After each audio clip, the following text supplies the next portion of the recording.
Welcome back, everybody. This is Eric and Chad here with Iraq Veteran 8888. Today we've got another Gun Gripe episode for you, and we're going to be diving into the unfair metrics that get skewed and put into some random agenda when it comes to the way the anti-gunners and the mainstream media skewers data that they report to the public about firearms, okay?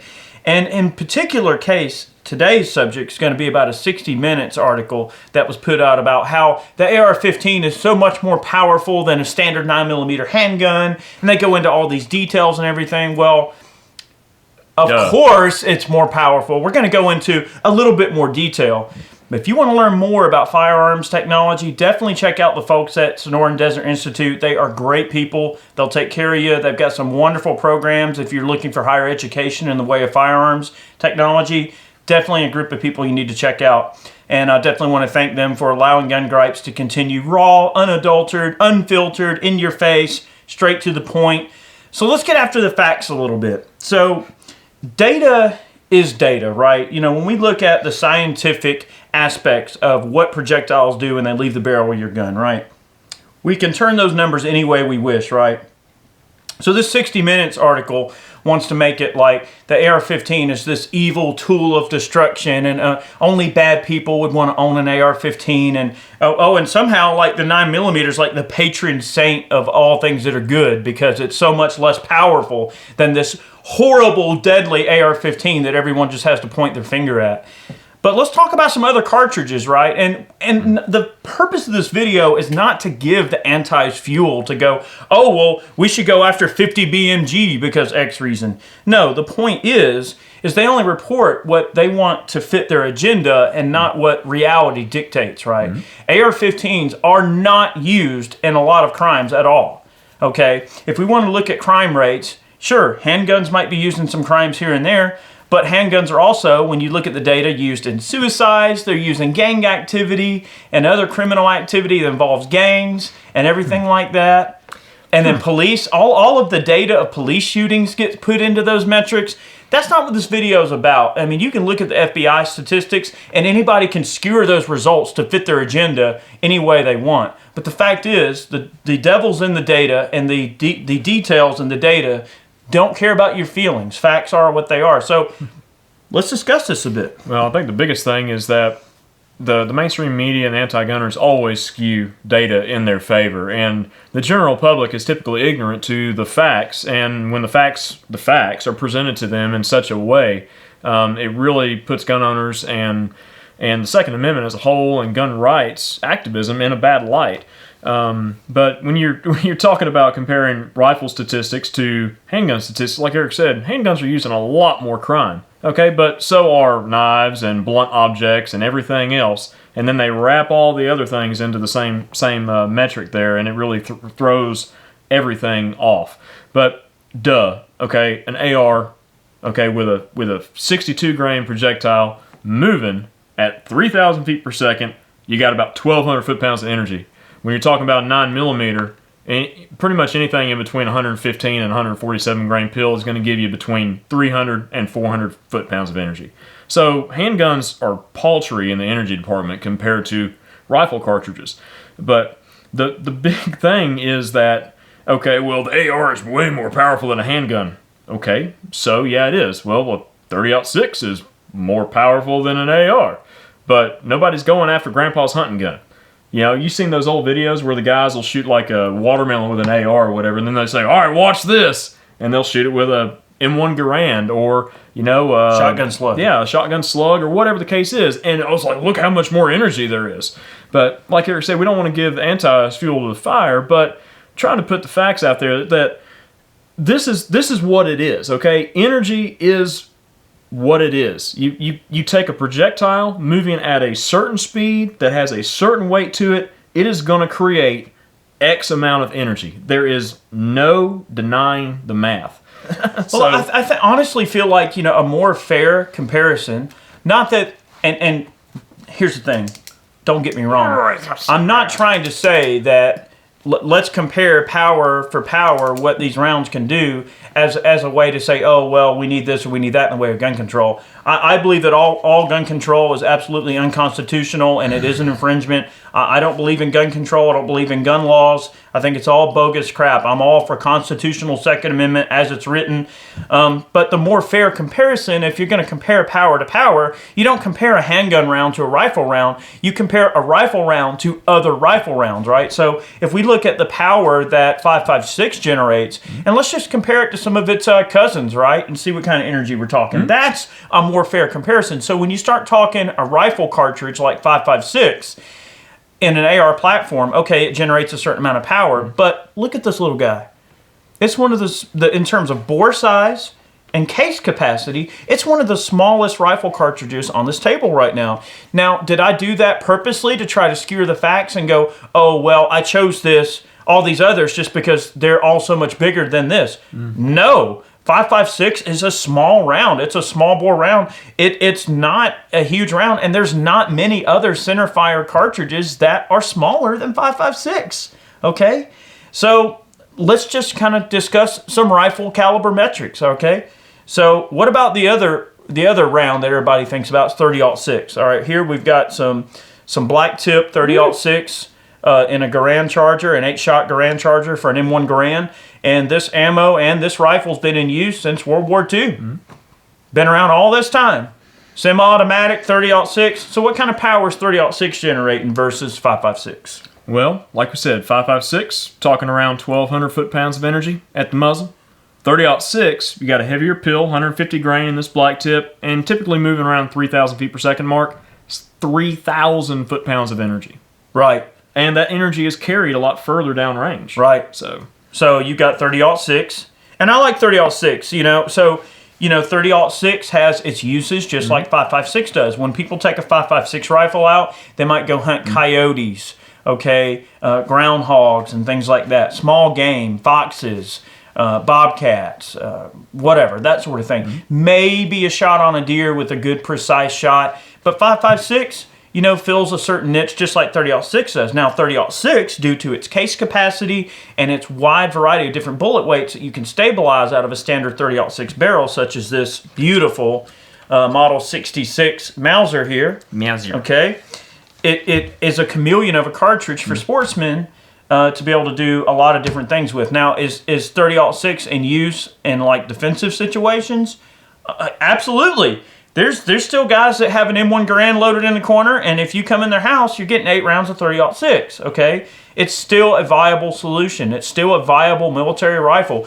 You could field the M1 Garand today, and it would, with proper training and good riflemen and good marksmanship skills, you could win. Okay?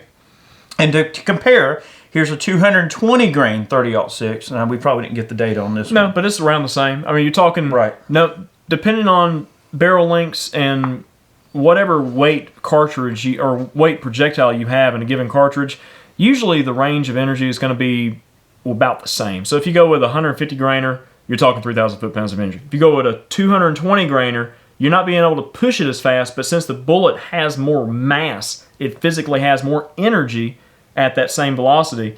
So you're still going to run around the 2,900 to 3,000 foot-pounds range. Yeah, there's no such thing as a free lunch in physics. It's all kind of a trade-off, know? It's always a trade-off. So I can push something light really fast and get power, or I can push something really heavy a little slower, but still get some train-wrecking energy. So speaking of that, if we're talking, all right, 30-06, that's a military round. What's another popular military round that is in wide use in today's world? Like, lots of hunters use it, sportsmen, even in some circles, defensive situations, people might prefer this cartridge. Let's look at the 4570. All right, so what kind of energy are we talking there? All right, so 4570, anywhere between about a 250 grain projectile up to a 405. Now, we're talking modern 45 pressures, not trapdoor energy. Okay, we're talking like modern lever actions, modern breech loading actions that are very, very strong.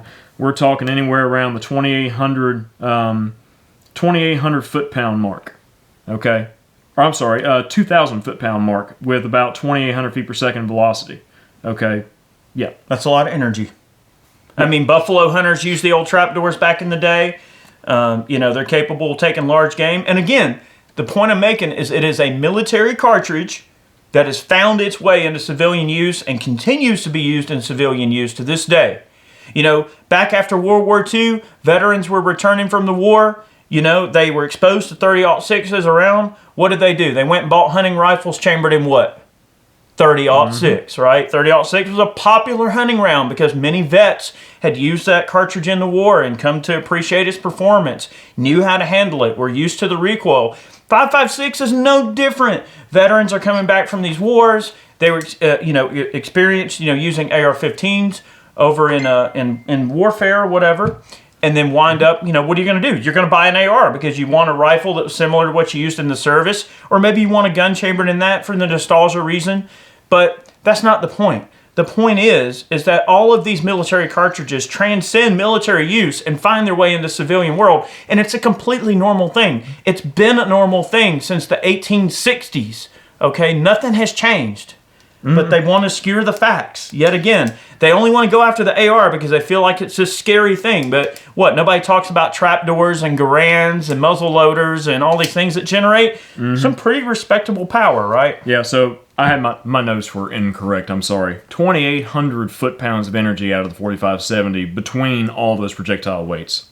Right. So you're talking very similar to the 30-06. But again, because there's no free lunch in physics, what you get is more downrange power. Well, not power, but you get a flatter trajectory out of the ball round in a 30-06 than you would get out of the heavier pill in the 4570. So it's a trade-off. All of this cartridge development came from, okay, we want to go from big and slow to smaller bore and faster, but still generate the same energies and get flatter trajectories, better downrange accuracy, and a much smaller distance window of error that a soldier in combat, and let's just say from a military perspective, could make a shot on something and have a much shorter window for that projectile to hit the intended target within a given trajectory setting on the rifle. Point blank range or point blank zero. Yeah, point blank zero is much more effective out to a wider variety of ranges when you have a flatter shooting cartridge. That's another video all in itself right there. Yes, it is. So if you're talking about comparing apples to apples as far as a rifle and a handgun, okay, they would have done better to compare 5.56 to 44 Magnum. Yeah, okay, let's talk about that. Really hot 44 Mag, okay? If you want to talk about comparable energy, all right, 44 Mag, if you got a hot rodded cartridge, kind of like this Underwood here, this is a 305 grain lead solid, and it moves around 1,300 feet per second, and it generates about 1,100 foot-pounds of energy. Yeah. So we're talking about right there in the same range as what the rifle is capable of. So there are handguns that will generate the energy that they're saying the AR will generate. So when you're talking about handgun energy in itself, revolvers, obviously, more powerful cartridges, yes, they're going to generate a lot more muzzle energy, okay? But you're talking about like a semi-auto handgun, 10 millimeter is about kind of the king of the hill. I mean, but you're talking about 357 Magnum energy out of an auto-loading handgun. And 10 millimeter is a very, very powerful cartridge, especially when you push it out of a rifle. That sucker can get some good velocity and get on up there around the 800 to 900 foot-pound mark in some cases, given the load and specific bullet weights.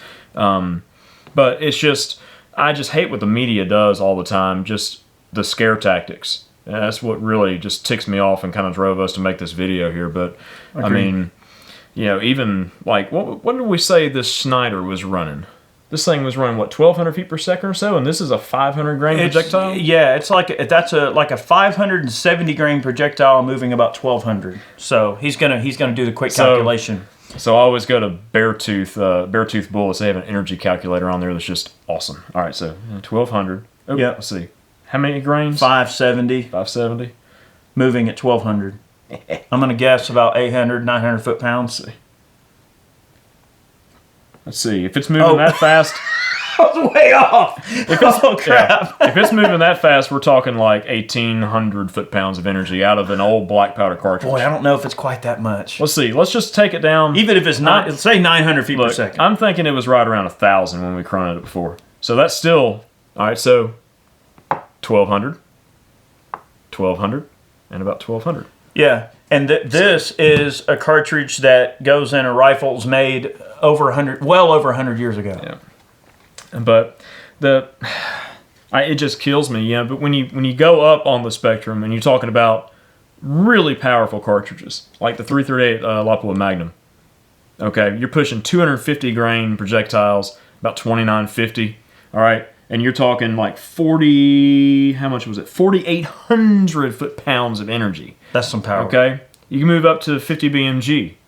You're talking a 750 grain pill moving about 2,600 feet per second. And guys, look, these are in common use. Yep. Lots of people own 50 BMG rifles. Oh, absolutely. It's a totally common thing. They're out there. 50 Cal Shooters Association, all the different matches that they do at various long-range facilities, but you're talking 12,000 foot-pounds of energy, roughly. This is one of the most powerful cartridges that is in common civilian use in a wide variety of different platforms. I mean, I have a Barrett M107.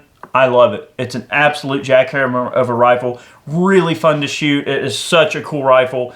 And I think that people tend to kind of skewer the facts comparing rifles to rifles in terms of energy, and then comparing pistols to energy, and then comparing, the more powerful pistol offerings to the comparison they want to make against the AR-15 is a little bit more fair of a comparison. There are handguns that generate the same energy of an AR-15. So to say, oh, the AR-15 is so deadly just because, it's so much more deadlier than the 9mm, well, no, Sherlock, right? I mean, of course it's going to be like that. That's like saying, a 22 long rifle, okay, which is, rimfire rifle is not going to generate a ton of energy compared to, something in the centerfire category. But that's like saying, we're going to compare the power of a 22 long rifle to the power of a 5.56. Well, of course 5.56 is going to have a lot more power because it's got a lot more powder behind it. Mm-hmm. Okay, right. So look, there was something that I found here. Just comparing energy, okay? Now this is in joules, so I'm not sure what the comparison is here, but let's see. It shows a 22 long rifle here at 168 joules of energy, and 22 long rifles usually 1,000 feet per second with a 40 grain projectile. To a baseball, a 100 mile an hour pitch has about the same energy as a 22. And recently there was a bunch of accidents at ball fields I was reading about foul balls. Getting driven back past the netting and just injuring people. One little girl got hit in the head. And did it kill her? No, she's off pretty bad though. Mm-hmm. I mean, but last time I checked, but stuff like that happens. It's just anything can hurt you, and anyone can choose to do whatever they choose to do. Okay, they can either choose to be a law-abiding person or they can choose to be a criminal. The more gun laws that are on the books, and the more comparisons that get put out there by the mainstream media trying to demonize commonly owned and commonly used rifles and handguns that law-abiding people use, and that's not going to change. They're just doing a disservice to society as a whole. They're trying to fit everything into their own agenda. They want ultimate just disarmament of everyone in America, and I think that's really the big point of this video. We wanted to compare these different cartridges and put some facts out there for you guys, but mainly just to dispel some of the ignorance that comes out there from the media. I mean, that's really the end goal. It's just complete disarmament. They all that's what they want, complete power. Anti-gunners just want complete power over everybody, and while you as a common citizen can own anything that you really need, okay, that you deem necessary for your day-to-day life, that you deem necessary to defend your home, your family, your community, your country even, if it ever came down to that, it is your God-given right to do that. And it's not anyone in the media's it's not anyone's right in the media to tell you, oh, well, this AR is more powerful than this 9mm handgun, so, obviously, these need to be out of civilian hands because, they're way too powerful. Oh my God. Well, the sad thing about it is that it's also willful ignorance. Oh, good grief. It's a willful, it's them choosing to put out this bad information that they know is going to try to steer their opinion. Of course. It's an agenda. So, another metric that we didn't consider, not to get, I guess we were kind of getting back on topic a tiny amount. Another important metric that we're not going to really discuss in a lot of detail in this particular video, but it's something to consider, is barrel length. Okay, now here I've got a full-length M&P Performance Center, M&P 9 here. This is a great gun, by the way. This is a really cool pistol, but this is considered a full-length 9mm. It's like a 5.5 inch barrel. a 9mm traveling out of a 2-inch barrel is going to have different performance than a 9mm traveling out of a longer barrel. A 9mm traveling out of a 16-inch barrel might have some varying performance differences than traveling out of the shorter barrel. And sometimes it's not always, hey, just because it's a longer barrel, you're going to get the most velocity. Sometimes it's a trade-off. And as that powder burns, like especially in 45 ACPs, we've seen that in the longer barrels actually hinder velocity, and that you get better velocity out of the shorter length barrels. Yep, it's all about efficiency of the cartridge itself, the powder. I mean, you can go down a complete rabbit hole with all that. You know? We could go down a rabbit hole, but the important metric to consider is barrel length is the key, right? And with ARs especially, barrel length is a very important contributing factor to the performance of the cartridge that's leaving the barrel. And without going down the rabbit hole, we don't want to get too far down this subject, but barrel length is an important metric in the AR. I mean, you know, you get the maximum performance out of your 18 and 20-inch barrels, and these days, those aren't really quite as common a use anymore as they used to be. You know, most barrel lengths now are in a 14.5 to 16-inch configuration, 16.5 inch in that ballpark. And I guess the point I'm making is always question. You know, if you're having information given to you, question it.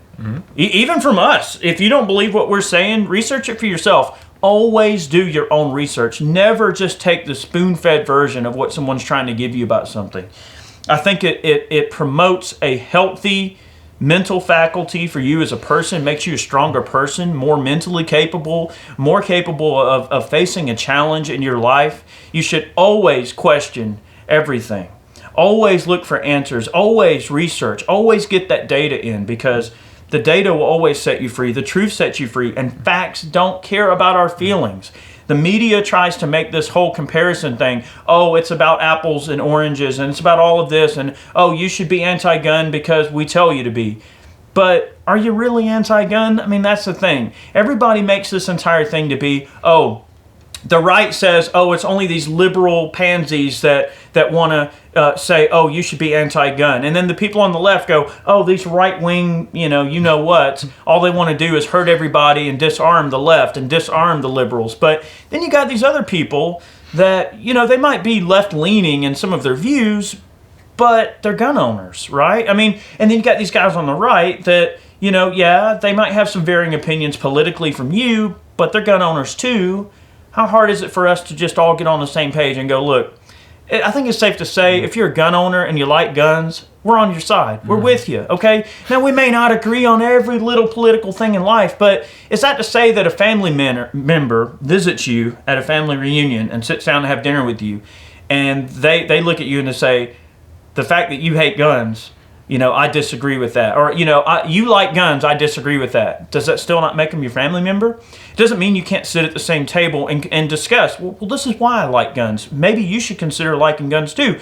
And that's how the change occurs. Then your in-laws go, you know what, I never thought about it like that, but, you know, maybe I'll give it a chance. Maybe some people's in-laws. well, look, but the point is, though, the division that's created by all of the media and what they try to do to gun owners in this country is a crying shame. I mean, we should be looking at each other as gun owners as one and the same. If you're a gun guy, you're my friend. I mean, and we may not agree on everything, but we can get past that. Once you find that common ground that you share with each other, then you can start thinking about the things that you can do to maybe try to change each other's mind. Have a logical debate the facts, present the facts, and then view it all and develop an opinion. But to apply some blanket statement to an entire group of people simply because, oh, well, I hate guns, you know, so I want everybody else to hate guns, and if they don't, then they're a racist, they're a bigot, they're this, they're that, they're a liberal, they're a, you know, whatever left, whatever right. That's the issue. Well, one facet of, you know, the pro gun world you have is the guys that, you know, shoot 30-06 and stuff all the time, and that's all they have is hunting guns. And they say, oh, well, I don't really care about ARs. We don't need those. You got gun owners saying that, oh, we don't need those things. You don't need that to hunt deer with. I mean, that's one of the biggest problems. Ignorance. That's one of the biggest problems in my personal opinion. But like Eric said, you know, do your own research with things. If you see something that's questionable, be like, that doesn't quite sound right. Do a little bit of research. Find some reputable sources, you know, read about it. Pick up a book, you know, go to the library, look at some reference material and say, you know what, they're not quite right on that. And it's like, well, then develop your own opinion about things. And that's really the best thing to do in situations like we have nowadays with the spread of information so quickly. Misinformation. Well, spread of information and misinformation so quickly. It's a big issue because people will believe just about anything that's put in front of their face on their screen these days without doing anything, and they won't even think about it. They won't even, bat an eye. I mean, don't get me wrong. It's important to have an open mind. It is, but man, always have the facts in hand too. It's a double-edged sword. I get it. I mean, I know a lot of people in this quick society that we've become, this rapid society that we've developed, the have it now society. I want something, all right, ordered on Amazon, it's here in 2 days. All right, back to my day. We're so busy in the hustle bustle of the world that we live in. It's really quick to have that instant gratification in our lives, right? And information's the same way. People are quick to go, okay, whatever news source A, who's the biggest guy on the hill, I'm going to get their opinion on this, and then that's my opinion. All right, I have to go back to work. I have to do my thing. I have to go back to being a person now. It's so quick to just take the opinion and go for it. And the problem is that the large mainstream media, unfortunately is controlled by people with a certain political agenda, and of course they're going to try to skewer the facts to fit their political agenda and not give both sides of the equation. So I guess what I'm saying is, our whole thing with these videos, all we've ever asked for is a fair chance for people to hear us out and to understand where we're coming from as gun owners, and to understand that we don't hate the left, okay? We don't hate the right.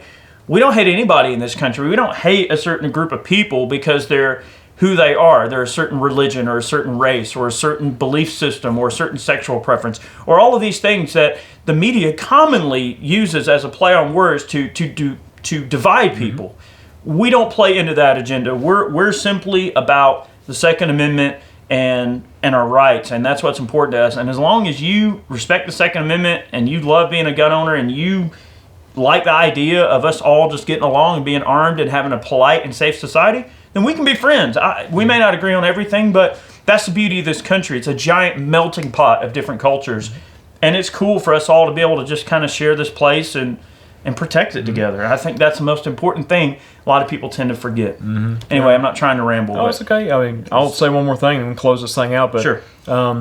One thing to consider, too, is that all these laws and all these gun laws and things and all this legislation that always comes down the pipeline to ban this, ban that. Oh, we need more laws. We need more gun control. We need these guns banned because, oh, they were used in a crime. Oh, well, they got to get out of here because they're bad. They're dangerous because, this rifle is way more powerful than this pistol.